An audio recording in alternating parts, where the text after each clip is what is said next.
Gemeinsam mit Pascal und Stefan vom Kanal One Eye Blind sind wir wieder unterwegs. Tief unter der Erde, im weit verzweigten System einer ehemaligen Uferlagerung aus dem Zweiten Weltkrieg. Was hier einst produziert wurde, ist bekannt. Doch viele Fragen bleiben. Welche Gänge verbergen sich noch hinter den massiven Betonmauern? Welche Räume wurden bewusst verschlossen? Und warum? Auf unserer Tour stoßen wir auf merkwürdige Orte, rätselhafte Strukturen und Hinweise, die mehr verschweigen als erklären. Kommt mit in die Dunkelheit unter dem Wald, auf der Suche nach Antworten in einem der geheimnisvollsten Rüstungsstandorte Deutschlands.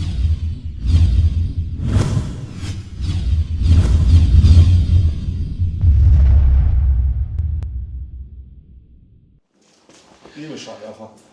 Liebe Scheinwerfer. Ja, hallo Leute und herzlich willkommen zu einem neuen Video auf unserem Kanal. Ich bin heute unterwegs mit den beiden Herren hier vorne, mit Stefan vom Kanal One Eye Blind und mit dem Pascal. Die gehen schon mal vor. Meine bessere Hälfte ist heute leider nicht mehr dabei, aber die zwei Herren, die unterstützen mich schon oder ich unterstütze die beiden, je nachdem. Und wir sind heute nochmal in einer Untertageverlagerung, wo wir auch schon mal gewesen sind. Ich werde da heute auch nicht so viel nochmal speziell zur Entstehung der Untertageverlagerung erzählen, sondern ich möchte heute gerne nochmal mit den beiden gewisse Ecken und ja auch Fragezeichen nochmal aufdecken, wo wir einfach Fragen hatten zu gewissen Punkten, um da noch ein bisschen mehr zu forschen. Das hat man ja, sage ich mal, in einer Erst- oder Zweitbefragung halt nicht.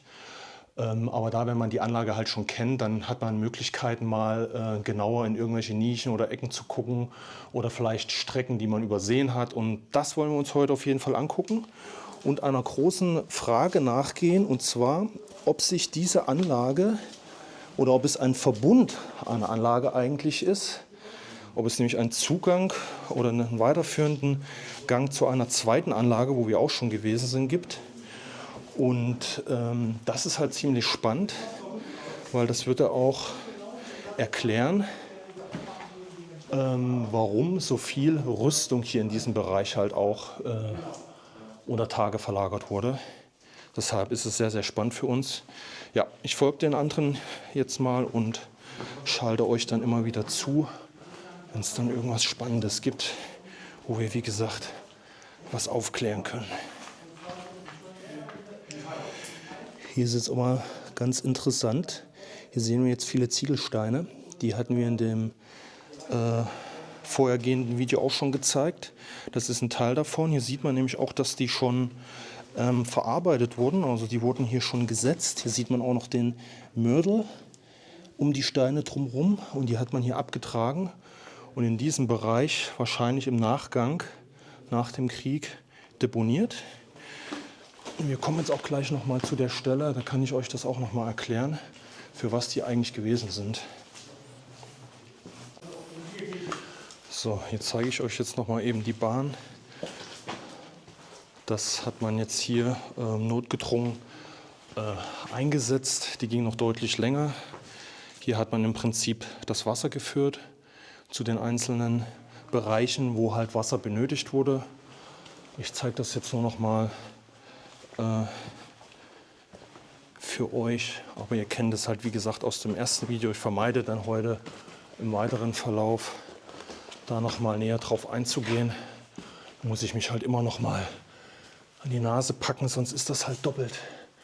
Hier ist im Prinzip dieses Rohr, was hier oben das Wasser durch, ja, wie so eine Art Kamin sieht es schon fast aus, hier durchgeführt hat. Und dann hier über diese kleine Wasserstraße, ganz rudimentär, aber hier der Bereich, ich weiß nicht, in welchem Bauabschnitt das passiert ist, weil den Rest, den wir sehen, der ist halt schon ziemlich professionell. Hat man halt hier diese kleine Wasserverbindung durch die Anlage gezogen. Hier könnt ihr das jetzt auch noch mal erkennen. Hier ist nämlich so ein kleiner Graben und überall an den Seiten liegen halt diese Ziegelsteine. Das deutet darauf hin, dass sie wirklich durch die komplette Anlage über die Hauptstrecke nach unten geführt wurde. Und wenn ihr euch noch erinnert, am Ende der Anlage ist nämlich dann auch noch mal so ein paar Sengen, wo das Wasser gesammelt wurde.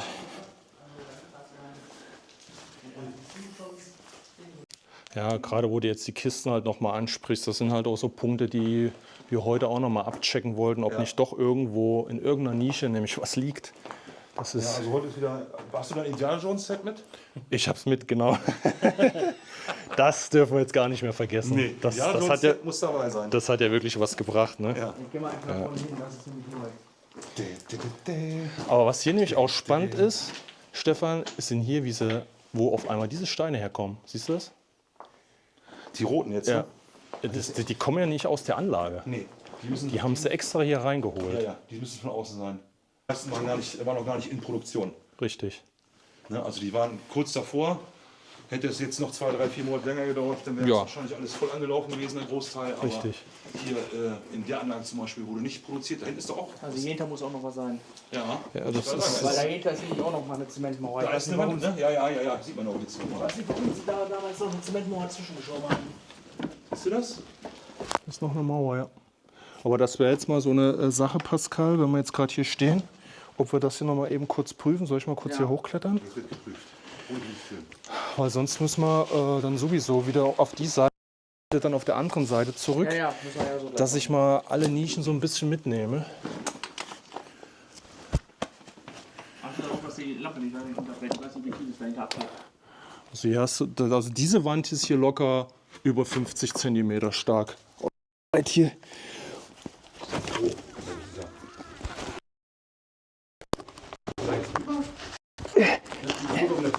Ich weiß.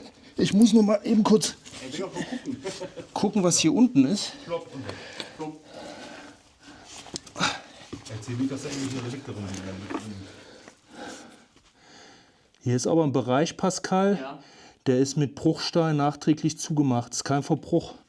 Gib mir mal bitte eben die Kamera. Mit Bruchstein zugemacht, Ja. dann ist das wahrscheinlich der versteckte Eingang zum Sechser. Weil von unten habe ich dir doch erzählt, dass wenn du das Loch nimmst, hier ist ein. Ja, genau. Warum haben sie denn hier nochmal diese Zwischenwand nämlich reingemacht? Ja. Nee. Also, ist meine Kamera jetzt hier. Hier haben wir jetzt eine Zwischenwand, wo ich gerade hochgekraxelt bin. Hier ist nochmal eine Wand komplett betoniert. Dann geht es hier runter. Aber ich weiß nicht, wenn du an dieser Wand hier vorbeigehst, Pascal, Ja. kannst du mal gucken? Vielleicht siehst du auch unten jetzt schon was, wenn du rechts reinguckst. Rechts rein. Ja. Also kannst du rechts jetzt an der Wand vorbei. Kein Verbruch, der da liegt. Also nichts, was von der Vierste, also von der Decke gekommen ist und zugestellt ist sozusagen. Nein, geht nicht. Also händisch zugemacht. Ist durchgängig. Ist durchgängig. Bis hier hinten ist alles durchgängig. Ich mache noch mal extra was vorgemacht. Echt jetzt? Ist das neuer? Weil hier unten, Pascal, Ja. nee, wir sind hier nie hergegangen, Stefan. Das ist das Problem. Aber wie du gerade schon erklärt hast, versuchen wir ja die Verbindung. Und ich sehe hier unten praktisch einen Aufstieg. Aber das ist auch schon abgetrampelt da unten. Abgetrampelt. Also hier müssen auf jeden Fall schon Leute hergegangen sein. Die kommen hier nicht dran lang. Ja, also müssen die über die Mauer. Hier unten sehe ich auch einen Stempel, den sie genommen haben, um hier runterzukommen. Das sind ja locker 2,5 Meter. Ja. Und dann geht es hier hinten hoch. Ich würde jetzt aber vielleicht am Ende, wenn wir nichts weiter finden, hier nochmal runtergehen. Weil das wird schwierig für mich, hier hochzukommen. Ja, also von der anderen Seite ist wieder hochzukommen. Richtig. Ja, gut. Also für mich, das könnt ihr für mich schon mal vergessen im Video, aber die Kamera auch noch mit. Weil ich hätte mein Leben nicht wieder runterkommen. Ja, aber das könnten wir auf jeden Fall probieren. Einbauen. Genau, Oder durchsprengen oder so, keine Ahnung. richtig. Weil ich bin, ja, du brauchst mich gar nicht filmen dabei. Doch, ich filme dich nochmal hier, wegen der Situation einfach. Nein, wie gesagt, das haben wir jetzt schon ein paar Mal erwähnt, was so unsere Aufgabe heute so ein bisschen ist, von Pascal und mir zumindest. Du hättest hier die Möglichkeit, Da durch die Wand da durchzuhauen. Weil das ist nur vorgeputzt. durchzuhauen. Neuer, oder? Oder war der nicht? Nee, Nee. das ist nicht neuer. Nee, stimmt. Ist auch mit der Verschalung, Ja. das ist eigentlich das gleiche Muster. Ja. Nee, stimmt, ist nicht neuer. Also diese Wand ist für uns jetzt gleich nochmal wichtig. Hätte ich jetzt nicht gedacht, dass wir zu Anfang jetzt so einen Punkt finden, wo wir jetzt gleich nochmal nachforschen können. Aber wir gehen. Mal so die Bretter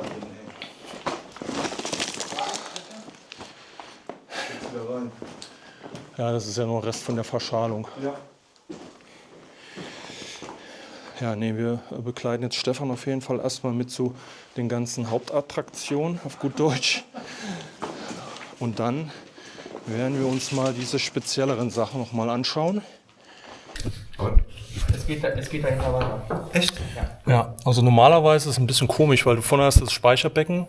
Alle Leitungen von dem Wasser gehen da hinten dann rein in das Becken oder hier über den ausgestemmten Kanal und dann hier rein. Was ich jetzt hier hinten sehe, ist, hier geht es aber richtig hoch und noch weit rein. Warum sollte das hier aber weitergehen? Also ich muss jetzt hier nur so knapp 2 Meter überbrücken und dann bin ich dahinter. Ja, dann viel Spaß. Kannst du ja gleich mal melden. Das ist ja wieder was für mich, ey. So, mal gucken, ob das was wird. Hier kann eigentlich nichts runterkommen, weil das jetzt hier Da kann eigentlich nicht viel passieren. ausschließlich diese Betonwand ist. Ach du Scheiße, aber warte mal. Ich singe in einem bestimmten Schwingungston, vielleicht. Servierst dann hier alles. Oh, das ist ja wieder was für mich da. Seht ihr das? Ach du Scheiße, ey.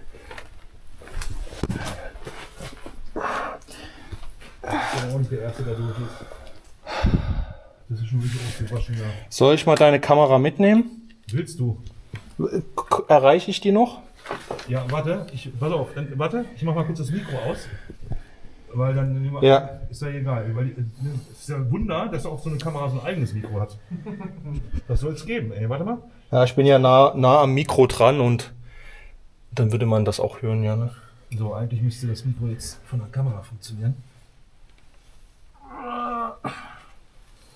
So, Leute, jetzt arbeite ich mal hier mit 2 Kameras. Und wir sind jetzt hier praktisch hinter der Mauer, wo das ganze Wasser gesammelt wurde.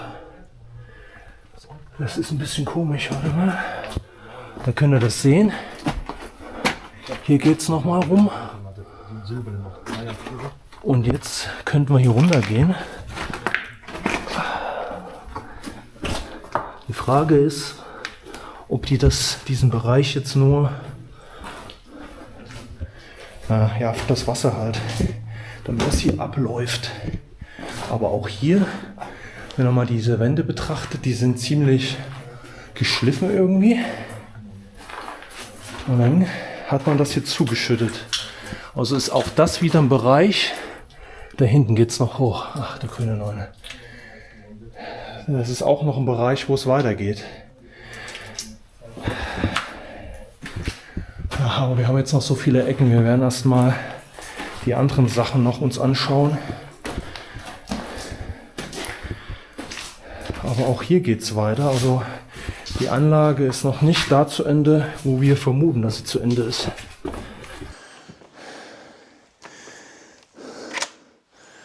So Leute. Erstmal ein bisschen Luft holen. Ich war jetzt gerade hier hinter diesen Wänden. Aber so wie es aussieht, bis auf diesen einen Berg, wo ich jetzt nicht noch hochgeklettert bin, scheint das hier an der Seite die natürliche Begrenzung zu sein von der Anlage. Also da kommen wir so nicht weiter.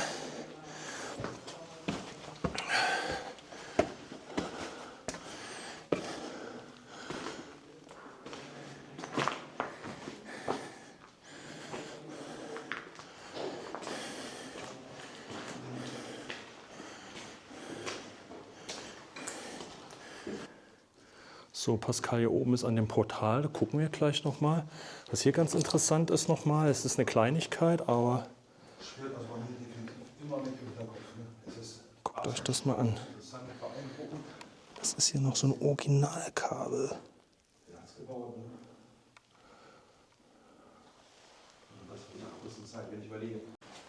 So, Pascal hat jetzt nochmal eben...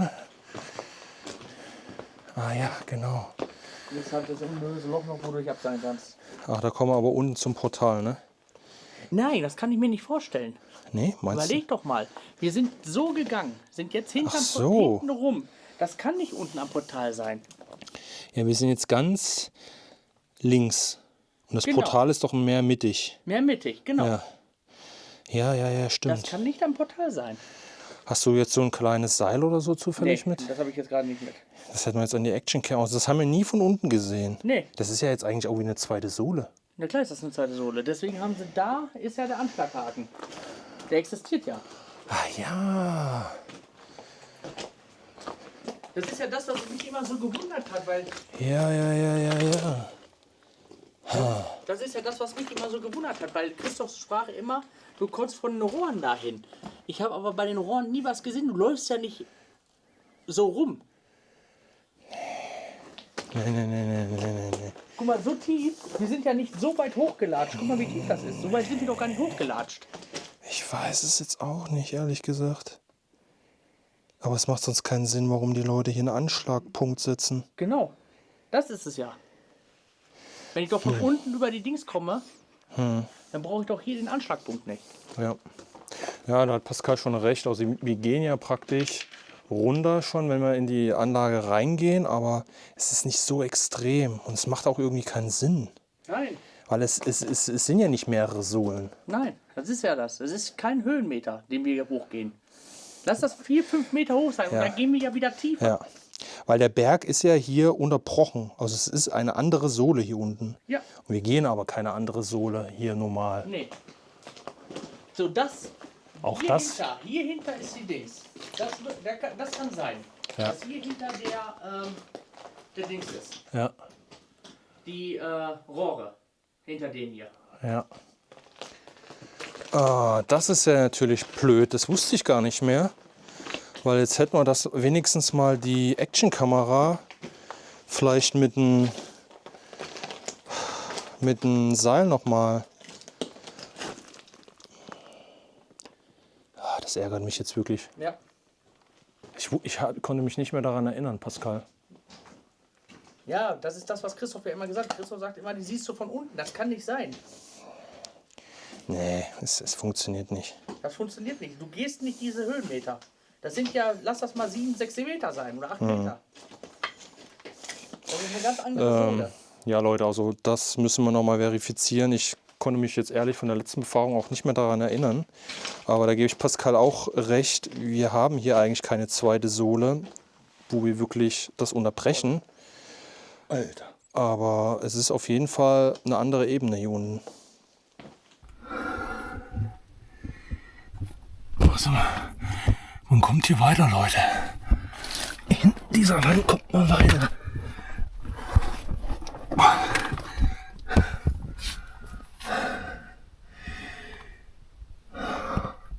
Die Frage ist, wo sind wir dann? Aber das kann ich nicht alleine machen, weil ich auch nicht weiß, wie es mit CO2 aussieht. Schwierige Nummer.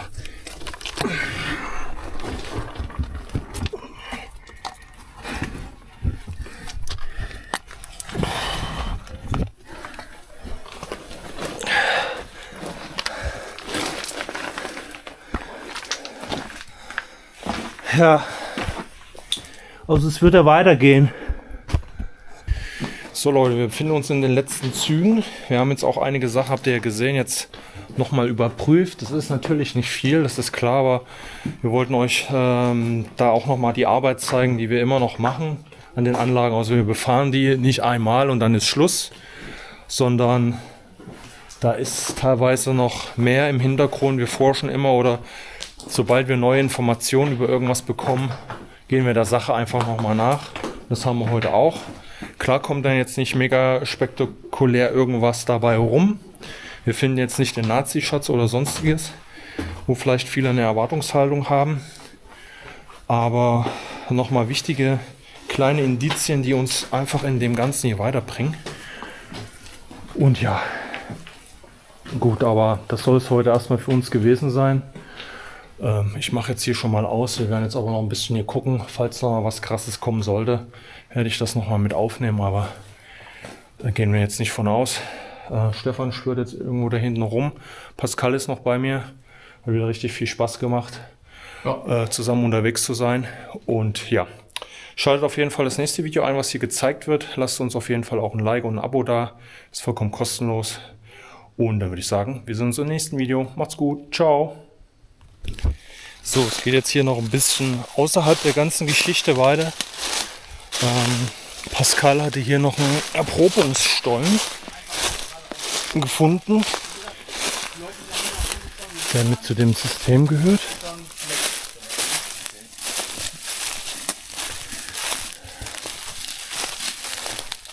Und Ein YouTuber bei der Arbeit. wie weit geht's hier rein? Also gehst hier schon, so über 100 Meter geht schon runter, ne? Krass. Den Berg. Okay. Und es sollte aber irgendwas mit zu der Anlage. Ich denke mal schon, die wollten bestimmt, dass irgendwelche Verzweigungen quasi hier irgendwann stattfinden. Du merkst quasi, du gehst runter, dann geht's leicht nach dahin weg und dann ist aber Schluss. Also ist nie zum richtigen Ausbau gekommen. Okay. Oder dass sie dann hinterher gesagt haben, jetzt ist Sense. Ja gut, wir gucken uns trotzdem einfach mal an. Ich gehe noch mal eben kurz gucken, wenn ihr jetzt nicht rein wollt. Da sind ja auch noch Stempel drin. Was? Krass. Da sind ja auch noch Stempel drin. Diese Holzelemente. Na guck, krass. Viele Mücken, oder? Mücki. So, Pascal und Stefan, die gehen schon mal vor. Oh, hier liegt noch Stacheldraht. Hier liegt Stacheldraht. Nur jetzt. Gut, dass man einfach einen Helm auf hat. So? Dann voll gegen die alten Kanten laufen. Ja, wie gesagt, vorhin war, ey, ich hab hier auch ganz gut hin. Ich da kein Helm auf gehabt hätte, dann hätte er mich da auch austragen müssen, glaube ich. Das hat gut gescheppert. Oh je, aber hier muss wirklich, ne, jeder Schritt will überlegt sein. Oh, hier ist aber wieder schön kühl. Ja, wie nur ein T-Shirt. Oh. Nicht, dass ich gleich den Haxen. Oh Gott, oh Gott.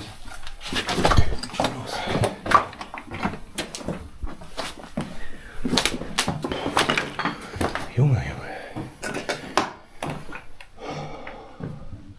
Ja. Krass. So lang. Der ist ja nun wirklich hier. Das ist Wahnsinn. Also Pascal sagte uns, das ist ein Erprobungsstollen, der hier immer noch oder parallel zu diesen Anlagen errichtet wurde. Aber wie der Name schon sagt, Erprobungsstollen ist einfach, man geht halt in den Berg und testet das Gestein, hält die Firste oder das Material, was man sich verspricht, ist es hier drin oder ist es hier nicht. Und da macht man einfach mal solche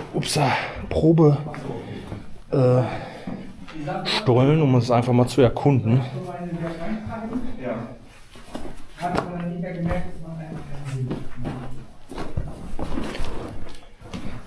Aber Pascal, ist das zu Zeiten des Zweiten Weltkriegs, wo die anderen Anlagen jetzt ausgebaut wurden, da hat man das gemacht? Gehe ich schon von stark mal aus, dass das aus der Zeit kommt. Okay. Weil du hast hier wirklich... Also eher jetzt, weil man jetzt in den Berg wollte für eine Verlagerung, aber weniger, um jetzt Material rauszuholen, was Genau. man braucht. Richtig. Ja, okay. Wahrscheinlich wird das hier so eine Art Sicherheitsweg gewesen sein, wenn was passiert. Dass man dann versucht hat, rauszukommen. Kann sein, ne? Aber ist halt nie zum richtigen Einsatz gekommen, ne? Das Ganze. Ja, trotzdem. Weit, aber trotzdem interessant. Ja, dass man das noch parallel gemacht hat, ne? Ja. Das zeigt einfach, wie viel Arbeit man dann auch wieder trotzdem reingesteckt hat in das ganze Gebiet auch, ne? Genau. Also was hier in dem Gebiet wirklich an Arbeitskraft und an Material überhaupt, ne, was hier vorangetrieben werden sollte, das ist schon echt beeindruckend. Ne? Und dass man eigentlich so wenig darüber findet eigentlich.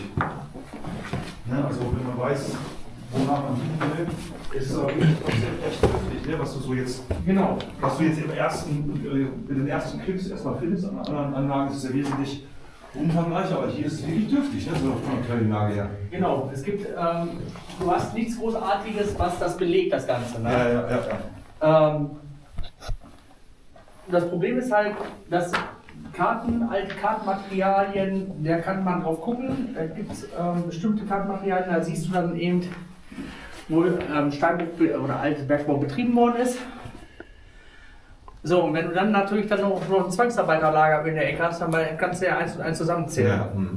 Und das ist ja wirklich so, dass hier ist noch so viel, was ungeklärt ist, drin, Ja, hier oben. Wahrscheinlich auch bleiben wird. was auch bleiben wird, genau. Hier oben, wo wir gerade waren, da auf der Wiese, da war ja auch da die italienischen Genau, die italienischen Zwangsinternierten, ja, die ja ab 43 durch die Kapitulation, sage ich jetzt mal, oder die Spaltung von Italien zu Deutschland stattgefunden hat, wo sie ja den Mussolini noch rausgeboxt haben. Da haben sie ja den Großteil der italienischen Armee ja entwaffnet und viele der Soldaten ja dann zwangsinterniert, die sind ja auch hierher gekommen. Ja. Und da gab es so ein Italienerlager, das weiß ich auch. Wie Pascal schon sagte, wenn dann so ein Lager in der Nähe ist, ja, kannst du 1 und 1 zusammenzählen. Die sollten natürlich in der Nähe sein, wo eine Anlage ist, damit du die nicht erst über lange Umwege dahin bringen musst. Genau. Hier ist dann quasi weitergefahren. Ich glaube, das musst du noch mal erzählen, Pascal. Stefan hat das gleiche Problem. Wir mussten erst mal hier hoch.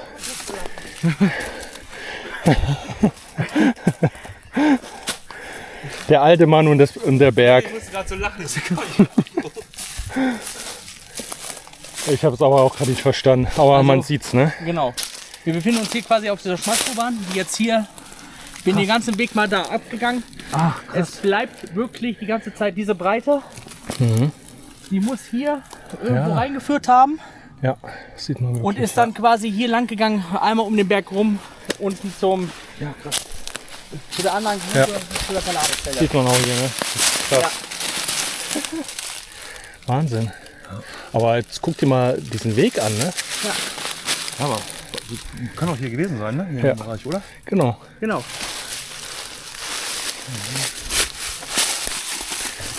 Ja, hier haben sie dann das Ganze gelassen. Hoppa.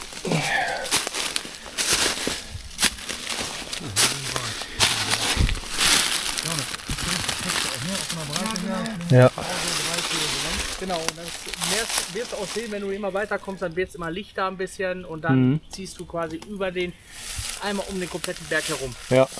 Krass. Ja, macht schon Sinn. Wahnsinn.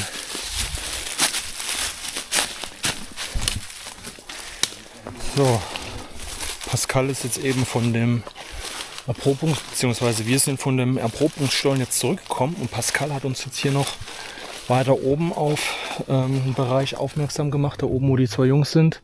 Da ist noch ein Wärterhäuschen gewesen, wo ja, Wachen positioniert waren von diesem Gebiet. Und hier gibt es auch immer noch Relikte, die wir jetzt hier so sehen können. Ist natürlich fraglich, ob das jetzt aus der Zeit ist. Kann man hier nicht mehr ganz so gut erkennen. Hier steht noch eine 220. Aber das ist hier nur noch ganz, ganz dünn. Das könnt ihr hier erkennen. Das liegt schon sehr, sehr lange hier, aber hier ist noch so eine Art Nummer noch. Aber schwierig, das genau nachzuvollziehen. Aber spannend. Das sind jetzt halt noch viele so, sag ich mal, Kleinstrelikte oder kleine Besonderheiten, die immer noch zu dem ganzen Gebiet hier, und da sprechen wir, wie gesagt, von einem großen Gebiet, zu finden sind. Ihr müsst euch das vorstellen, einfach ein riesiges Puzzleteil, ich sag mal mit 1 Million Teile gefühlt. Und jedes Mal, wenn ihr hier seid, drückt ihr ein Puzzleteil halt rein. Ne? Das ist wirklich so. So, jetzt gucken wir uns das hier mal an. Also na, das ist das erste Mal. Das ist So eine Stelle, wo die sieht man eigentlich auch. Wir sind auch ganz spät auf diese Öfen drauf gestoßen. da sind tatsächlich noch Reste oder Das ist krass. Das ist jetzt hier das Fundament. Man sieht die Öfen, aber es sind alte Ja, kann natürlich sein, dass das hier so ein Wärterhäuschen gewesen ist. und die wurden dann umgenutzt. Das ist auch ein bisschen komisch hier. Genau. Und das mit den Steinen, das erzählt dann, das ist auch spannend, das erzählt er nachher auch nochmal, wenn wir da sind. Und ja, also ist das heute nicht die UFO-Lagerung, das ist auch schon mal ganz was anderes. Da hinten, siehst du das? Da hinten sind dann wieder Fundamentreste, die für die Seilbahn gewesen sind. Ja, genau. Da vorne geht es Genau. weiter, ja, zur Seilbahn, weil wir befinden uns jetzt hier in direkter Linie zu der Anlage unter Tage. Und hier hat man dann natürlich auch schon im Vorfeld auch Gestein und so weiter über diese Seilbahn nach außen gebracht, bevor man das halt als Uferlagerung genutzt hat. Aber spannend, was immer noch in den Wäldern zu finden ist, ne? Einmal mehr hat uns dieser Ort gezeigt, wie viel noch im Dunkeln liegt, selbst wenn man weiß, was hier produziert wurde. Was meint ihr? Warum wurden manche Gänge verschlossen? Was könnte sich noch hinter den Betonmauern verbergen?